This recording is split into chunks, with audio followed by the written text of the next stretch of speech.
Hello and a warm welcome to a very special podcast series, SheDiaries. This is a series in conversation with trailblazing women from all across the world who have created examples for young girls to emulate because they have surmounted massive barriers, social barriers, economic barriers. They have smashed glass ceilings multiple times and they have gone on to create products, services, organizations that have left a lasting impact by solving fundamental and also very essential problems in the society. For this episode, I'm delighted to have someone who has come all the way from South Africa to India, Miss Dimakatso Kanyane. She's the founder of Dillet's Sanitary product and is providing a service through a product that is right at the heart of creating a more inclusive society. She's also creating a product that is focused on improving menstrual hygiene, particularly for underprivileged girls. She's a passionate advocate of dignity and inclusive progress. She's also the BRICS CCI We Global Women Leadership Program first runner-up 2025. Welcome to the show, Dimakatso. Delighted to have you here. Thank you so much. I'm pleased to be here. You know, let's talk about Dillet's a bit. Dillet's began with a mission to create an impact. Absolutely. What inspired this focus and what is the gap that you are fulfilling here? The concept of Dillet came from growing up in Siabuswa, one of the most impoverished communities in Mpumalanga. I saw firsthand the taboos surrounding menstruation. It might have been a mix of cultural or generational influences, but we were taught not to talk about our periods. And sorry, I'm so nervous. No, go ahead. We're taught not to talk about our period, and I know most people think it's the most comfortable thing to do, but I wish more people saw how much barriers that we place on normal bodily functions that contribute to period poverty.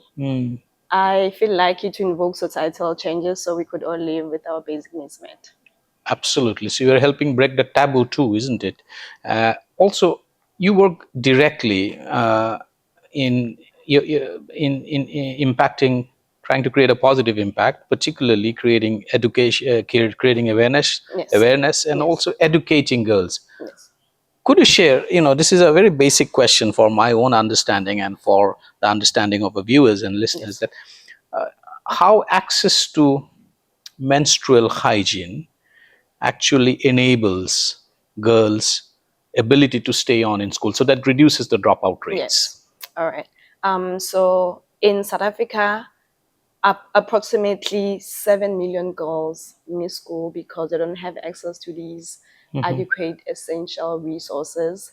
It hinders their ability to fully participate in society and realize their full potential, because this is not just a matter of health and hygiene, it's a matter of human right and dignity. 7 million girls drop out of schools because of lack of menstrual. They miss school. So it becomes inconsistent for them to fully participate in school. They miss on opportunities.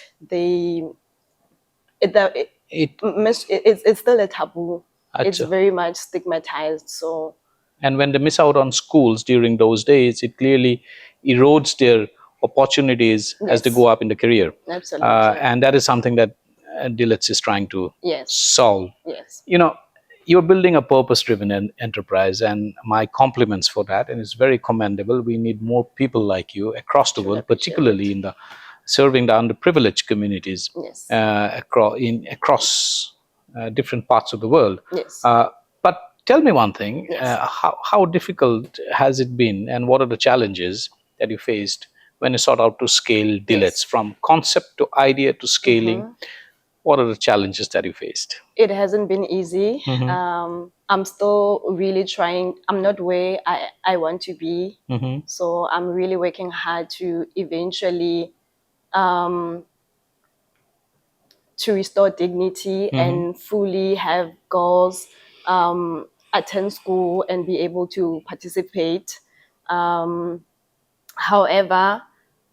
our company has been in operation for the past 3 years, and the impact that we've made so far, it's really affirming that we are on the right path. It's really validating because we've had so many girls report that after they receive intervention from Dillet, they're able to feel confident and also in control. We also have innovations like a token-based sanitary towel dispensing machine. So it's now girls feel more confident when they access sanitary towels. There's no longer gatekeeping. There's no longer lack of information. There's no longer lack of access. So they just simply go to the bathroom, take a token, and they insert it, and the machine, it generates the pad. So it's a dispenser. Yeah, it's a dispenser. Right. It's very inspiring, this your story, the story of Dillet's. Yes. But let me ask you something that is very real. Yes. You're building a company. Yes. At the end of the day, the company has to make profits, or at Yes. least it has to make surplus Yes. to sustain itself, Yes. because it's a business after all. Yes, it is. And at the same time, you are trying to create meaningful impact in communities. Yes. You're trying to demolish stigma and make girls more confident and create a more equal society so far as opportunities are concerned.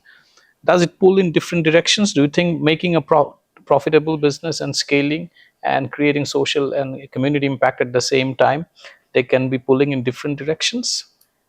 Absolutely. As much as we are a business, we are not necessarily a transactional business. We are more of a transformational business. We are producing sanitary towels. It's a very lucrative business. Okay, let me not be too technical about it. However, we get to partner with corporate partners that are able to offer funding. We have contracts with other NGO partners, and we are also looking to partner with other global corporate companies so that we can be able to scale this initiative beyond just South Africa. And have you raised funds? How difficult was it to raise capital and funds for this? So raising the initial capital, it wasn't necessarily that difficult. However, we are at the point where we want to expand, and this is where it's very difficult because the vision is now clear. Initially, I wasn't sure what I was doing, and I've accumulated a lot of lessons. I've accumulated a lot of knowledge, and I'm at a point where I want to scale the business. I want to create more employment opportunities. We want to also stop depending on imports, like sourcing raw material from other countries. We want to be in control of the whole value chain. So it's much bigger. It's much more stressful, but we are definitely pacing ourselves, and we will get there eventually. Access to menstrual health is deeply linked to dignity. Yes. And equality, and you're doing a commendable work in that space. Thank But you. tell me one thing: what are the kind of systemic changes that are required from a state point of view, from a government point of view, from a policy point of view, from a Yes. systemic point of view, to enable girls to lead more dignified and so that they can lead, learn, and live with more confidence and dignity? Oh, all right. Thank you for the question. The regulation for menstrual product, it's still a challenge, particularly in Africa. Okay. However, with education, we are trying to engage government officials so that they can be part of this process and enable girls so that they can fully participate in society.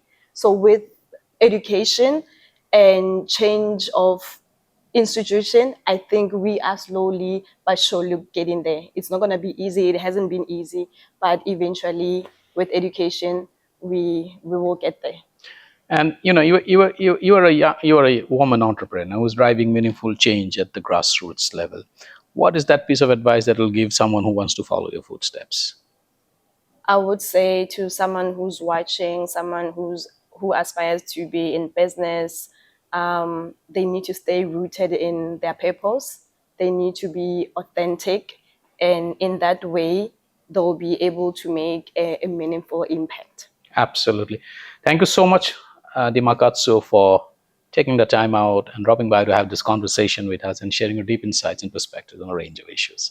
Thank you so much for having me.